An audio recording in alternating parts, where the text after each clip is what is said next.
Hello my dear friends, welcome to my YouTube channel बात electrical की। दोस्तों, first lecture में हमने देखा कि मेजरमेंट एंड एरर से रिलेटेड जो टॉपिक था उसमें हमने error and types of error देखा था। ठीक है। आज हम क्या करेंगे, जो भी हमने टाइप्स ऑफ एरर पढ़ा है उस पर क्वेश्चन कर लेंगे। ठीक है। बिफोर दैट, अगर आपको हमारा चैनल अच्छा लगता है, इस पर जो कंटेंट है अच्छे लगते हैं, तो प्लीज़ लाइक एंड सब्सक्राइब कीजिए। अभी हमारा 3 सब्सक्राइबर है। आप जब हमें हेल्प करेंगे तो सब्सक्राइबर बढ़ेगा, और उम्मीद करते हैं कि आपको मेरा लेक्चर अच्छा लगता होगा। आप सिंपल गूगल पे सर्च कीजिए @HP_1729, आपको मेरा चैनल मिल जाएगा बात इलेक्ट्रिकल की। चलिए बिना किसी देरी के शुरू करते हैं क्वेश्चन का सीरीज। ये सब हमने देख लिया था उस दिन। अब जो है क्वेश्चन नंबर 1। ठीक है, देखिए। क्वेश्चन नंबर 1 कह रहा है the error introduced by an instrument fall in which category. पढ़ा था आपने भाई, इंस्ट्रूमेंट के द्वारा जो एरर इंट्रोड्यूस किया जाता है वो कौन सा एरर कहलाता है। सिंपल है यार, मैंने आपको बताया था कि एक एरर है, उसके 3 टाइप है। कौन कौन बताओ। ग्रॉस एरर, उसके बाद सिस्टमेटिक एरर, और उसके बाद बताओ भाई रैंडम एरर। ठीक है, ये हमने बताया था। सिस्टमेटिक में 3 टाइप होता है। एक होता है इंस्ट्रूमेंट, उसके बाद होता है इन्वायरमेंट, और एक और भी होता है। बताओ क्या होता है दूसरा। इधर देख लो ना, ऑब्जर्वेशनल एरर। क्या होता है ऑब्जर्वेशनल एरर। ठीक है, तो ये तीनों चीज होते हैं। अब क्या बोल रहा है कि the error introduced by an instrument fall in which category. Simple है, इंस्ट्रूमेंट के द्वारा जो एरर इंट्रोड्यूस किया जाएगा वो इंस्ट्रूमेंट एरर में आएगा, और इंस्ट्रूमेंट एरर बोले तो सिस्टमेटिक एरर। सो ऑप्शन क्या हो जाएगा, डी ऑप्शन। ठीक है, ये कुछ ज़्यादा हार्ड तो नहीं था मेरे हिसाब से।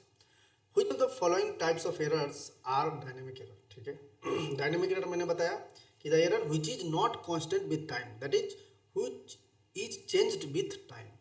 देखो, instrument errors caused due to slow response of instruments. ठीक है, environmental errors, observational errors, human errors. देखो यार, इसमें तो क्या है, डायनेमिक एरर का मतलब क्या होता है। डायनेमिक एरर का मतलब होता है कि कुछ ना कुछ उस पर स्पीड का डिपेंडेंसी हो, मतलब स्पीड स्पीड की वजह से जो एरर होता है। ठीक है, कुछ चेंजेज की वजह से एरर होता है। जैसे पीएमएमसी में जो मैंने आपको बताया था कि स्प्रिंग, पीएमएमसी के ऑपरेशन की वजह से स्प्रिंग के स्टिफनेस में चेंजेज आता है ना, तो उसको भी डायनेमिक एरर बोल सकते हैं। यहाँ पे क्या बोल रहा है, देखो एक चीज ए में, instrument errors cause due to slow response of instrument. भाई यहाँ पे स्लो रिस्पॉन्स क्या है, एक तरह से स्पीड है, तो यही होना चाहिए और यही होगा भी। Environment errors, observational errors, human errors, ये सब this is not the type of dynamic errors. ठीक है, which are the following types of errors come under systematic errors. क्या बोल रहा है, irregular spring tension, improper reading of an instrument, loading effect, error due to presence of electric field and magnetic field। देखो दोस्त, ये जो answer, ये question है ना, ये क्वेश्चन आपका HW में आएगा। एक्चुअली मैं HW में रखा था, पता नहीं यहाँ पे कैसे आ गया। ये आपका HW है, ये आप सॉल्व करके मेरे को आंसर करना। ठीक है, इस क्वेश्चन को देखो, which of the following comes under the category of systematic errors in instrument. Systematic error 3 error होते हैं, instrument error, observational error and environmental error. देख लो उसमें से कोई है। हाँ है, क्या है, इंस्ट्रूमेंटल एरर, तो यही आंसर है। उसके बाद कह रहा है, देखो the voltage of A circuit is measured by volt meter. ठीक है, having input impedance comparable with the output impedance. अब देखो यहाँ पे वोल्ट मीटर की बात किया जा रहा है, और वो भी वोल्ट मीटर से मेजरमेंट की। ठीक है, तो वोल्ट मीटर एंड उधर किसी इम्पीडेंस मेजर की बात किया जा रहा है। समझ रहे हो, लोडिंग की बात किया जा रहा है, इम्पीडेंस लोडिंग की बात किया जा रहा है। एक तरह से ये लोड हो गया, समझ गए ना, लोड की वजह से क्या होता है। पर तो क्या कर रहा है कि जो इनपुट इम्पीडेंस है ना, वो लगभग बराबर है आउटपुट इम्पीडेंस के। ठीक है, thereby causing error in voltage measurement, this error may be called as, क्या कहलाएगा बताओ। एक तरह से लोडिंग हो गया, और लोडिंग किसके, लोडिंग, अगर लोडिंग की वजह से जो एरर होता है that is called loading error, loading effect. ठीक है, लोडिंग इफेक्ट और loading error. Loading error instrument error में आता है, आपको पता है, मैंने आपको दिखाया था। ठीक है, देख लो कौन सा है। ग्रॉस एरर, रैंडम एरर नहीं, error caused by misuse of instrument, नहीं यहाँ पे मिसयूज नहीं किया ना।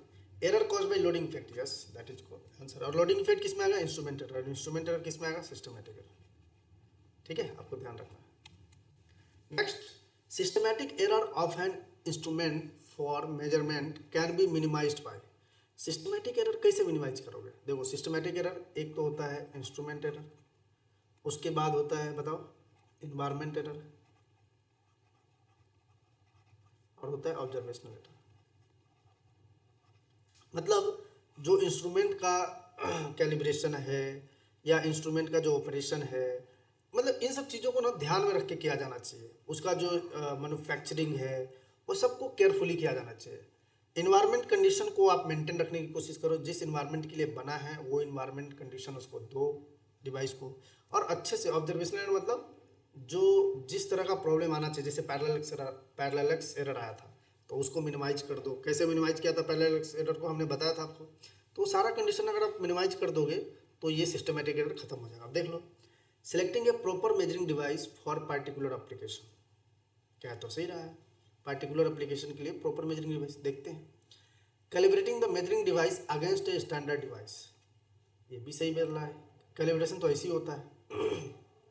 Applying correction factor for change of ambient condition, ये भी सही बोल रहा है। Carrying out all of the above, हाँ सही है, तो यही आंसर होगा क्योंकि सारा का सारा आपको करना है।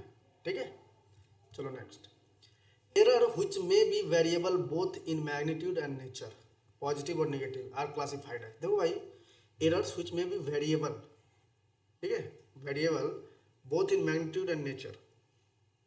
देखो ऐसे एरर को हम लोग आई थिंक डायनेमिक एरर बोल सकते हैं। ठीक है, जो मैग्नीट्यूड में और नेचर के में चेंज होता है, अगर समय के साथ होगा तो डायनेमिक एरर बोल देंगे।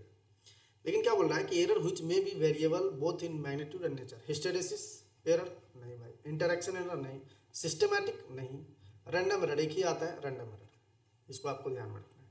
क्योंकि रैंडम एरर जो होता है ना वो अनअवेयर अननोन कंडीशन की वजह से आता है, अननोन हैपनिंग की वजह से आता है, और अननोन हैपनिंग में कुछ भी हो सकता है, मैग्नीट्यूड चेंज, नेचर चेंज, सब चीज़, everything, so that is called random error. Errors due to human mistake, क्या बोलते हैं बताओ, कुछ पता है? ह्यूमन मिस्टेक की वजह से जो एरर आता है, एडिटिंग और using instruments are called, simple है, हमने बताया था ग्रॉस एरर, ये आपको पता होना चाहिए।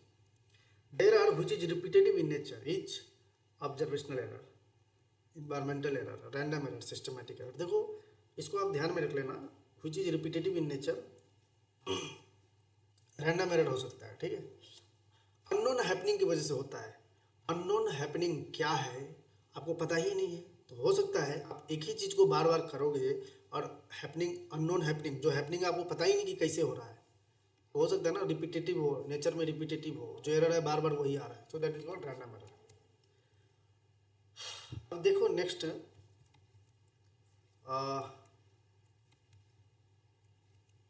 What are the causes of gross error in the instrument. पहला है misreading of instrument, incorrect adjustment of instruments, error due to defective instruments, error due to effect of environment on the gross on the instrument. देखो क्या है, gross error जो हमने बताया था, human mistake की वजह से जो एरर आता है। ठीक है, ह्यूमन मिस्टेक, अब ह्यूमन मिस्टेक इंस्ट्रूमेंट को गलत करके करे या फिर खुद रीडिंग लेने में गलत करे तो भी होगा। जैसे मिस रीडिंग ऑफ इंस्ट्रूमेंट, ये तो होगा।